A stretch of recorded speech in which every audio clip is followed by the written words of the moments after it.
doutor, eu não fumo. E aí, eu posso ter câncer de pulmão? Infelizmente, isso é possível.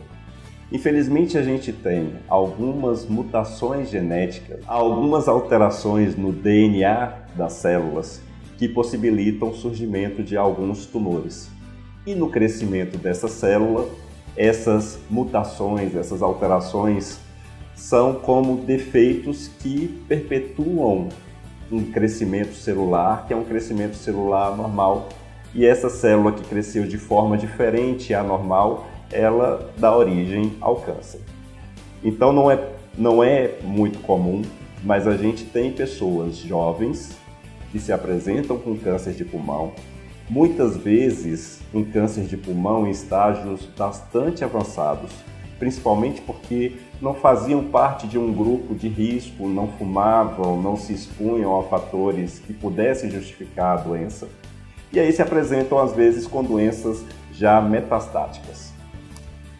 Temos alguns exemplos. Eu tenho um paciente de 36 anos de idade que nunca fumou e o diagnóstico dele foi feito por uma metástase de sistema nervoso central do cérebro. A apresentação clínica dele foi por crise convulsiva. E ao fazer os exames, o que a gente detectou? Vários nódulos do cérebro em decorrência de um nódulo no pulmão. Este é um paciente que provavelmente deveria ter alguma alteração genética que justificou o crescimento dessas células. Então é possível? É possível que pessoas que não fumem possam desenvolver câncer de pulmão, mas essas pessoas fazem parte de um grupo menor do que o grupo daquelas pessoas que fumam. Câncer de pulmão ainda é mais comum entre os homens.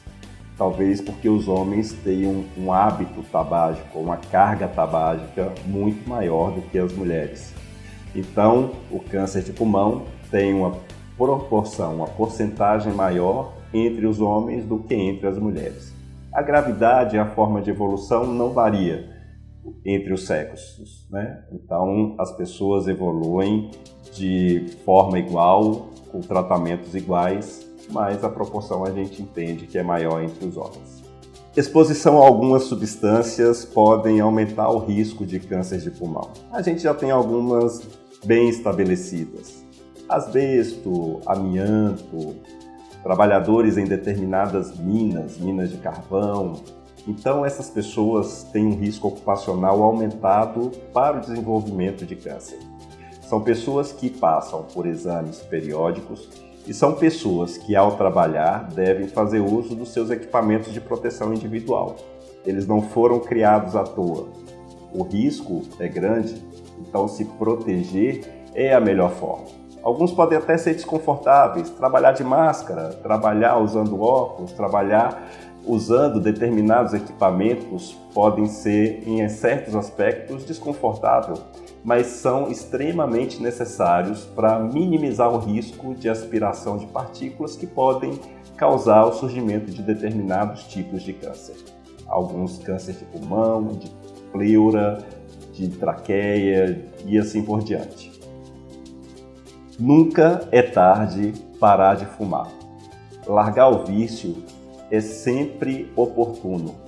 Não é porque você começou a fumar há tanto tempo atrás que você não vai ter obtenção do benefício de parar com esse hábito.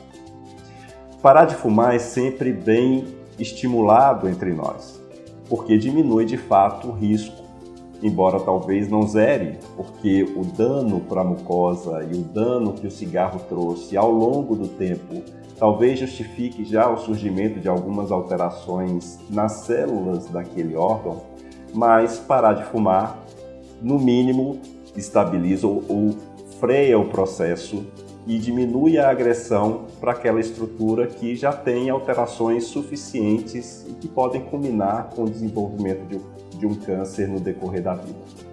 O câncer de pulmão não tem uma relação direta com a genética. A gente sabe que algumas pessoas têm a probabilidade de desenvolver a doença mais do que as outras. Mas a gente sabe que os fatores envolvidos no desenvolvimento da doença são principalmente fatores ambientais. E entre eles, o tabagismo, as exposições ambientais e outros fatores determinantes para fazer o estímulo ou dar o start para o desenvolvimento da doença. Doutor, tenho câncer de pulmão. Fazer o que agora? O primeiro passo é não se desesperar.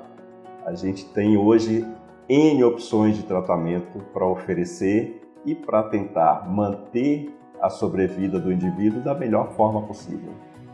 Então, nos primeiros sintomas, procure o médico, procure o especialista e defina com ele qual seria a sua melhor opção de tratamento. Defina qual é a intenção do tratamento e quais seriam as melhores formas de conseguir o controle da doença no decorrer do tempo. Se você acessou o vídeo, gostou das informações, tem dúvidas e quer mandar para nós, obrigado, acesse, indique. A gente está aqui para tentar levar informação e tentar esclarecer uma série de dúvidas em vários aspectos no tratamento e no enfrentamento da doença.